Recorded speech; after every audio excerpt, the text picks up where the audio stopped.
Ready? Hi, Julie. The water war is heating up.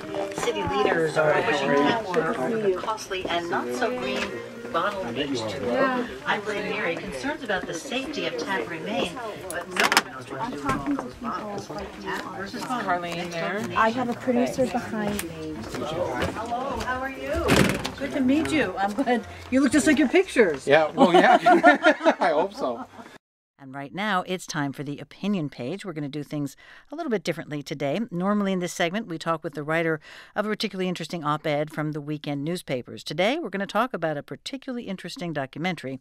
In his latest movie, Sicko, Michael Moore turns his cameras on the American healthcare industry. There was one person in the healthcare industry who did have a conscience. Dr. Lynn Neary, a former medical reviewer at Humana. My name is Linda Pino.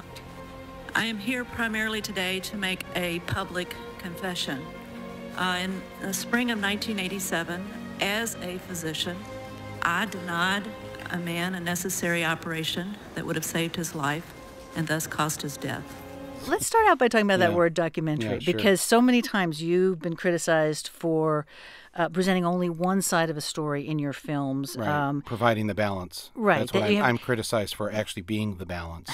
You know, because in my humble opinion, much of the media does a very good job of telling the side of the administration, of corporate America, and we get very little of the other side. And so I try to make these films to provide a balance that I don't think exists in much of the mainstream media. Do you think of what you do as your own, as propaganda and from another direction? Do you think of No, it I'm as the a documentary? Yeah, no, I'm the anti-propaganda. I'm the antidote to the propaganda that is put forth on the American people day in and day out. And that's the way I've been since Roger and Me. When I tried to say that General Motors, I tried to tell people that, look, there's another side here. This is a giant that's about to fall. And I was criticized for that. Fahrenheit 9/11, I tried to say before even the war started that we were being led to war for false reasons. Here's why we're going to end up in a quagmire.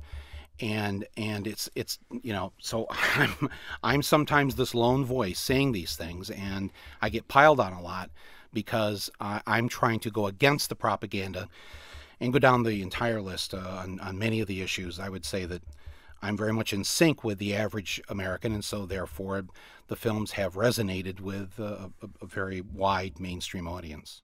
If you have any questions for him, the number is 800-989-TALK, 800-989-8255, and we will take a call now from, let's go to Jim. He's calling from Vancouver, Washington. Hi, Jim.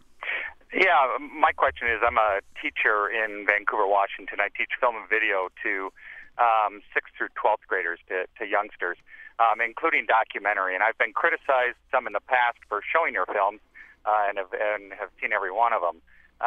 What would you say to young filmmakers that are trying to express themselves, especially as well as to teachers? Well, I do get I get contacted a lot by teachers who have a problem showing my work because you know, it sometimes upsets the apple cart a bit. It goes against those in power, and it says the things that those in power don't necessarily want, especially young people, to hear and see. So I think that I encourage young people who want to make their own films to, you know, this is a great revolution has occurred with digital, and the means of production is now in the hands of everyone, and just about anyone is able to pick up a camera now and tell their story, and that's an incredible thing, and I encourage young people to get involved and to do that. You know, I think it's interesting. I think there's a lot of people in the United States that agree with what you're saying and probably agree with a lot of what you're saying in the film, but it still seems like we don't quite have the will to change the system either. Well, because we're afraid of the unknown. We don't know what's going on, and we're afraid of being taxed too much. But people in these other countries, they're taxed a little bit more than us, but we end up paying more because we pay so much in insurance premiums and insurance costs and medical, co-pays, deductibles every year. When you add all that up, plus the other things that you get help with in these other Western countries, like college education and daycare, you add all that up, we actually end up paying more. We just don't call it a tax. And I hear the music coming up. And that means we have to go, we Michael. have to go. Well, And thank I'm you. sorry we can't talk longer. Oh, no, that's okay. Can I just say hi to my wife, who's with all her crazy quilters listening right now there Absolutely. in northern Michigan. Good talking to you, Michael Moore. Thank you very much. You're listening to Talk of the Nation from NPR News.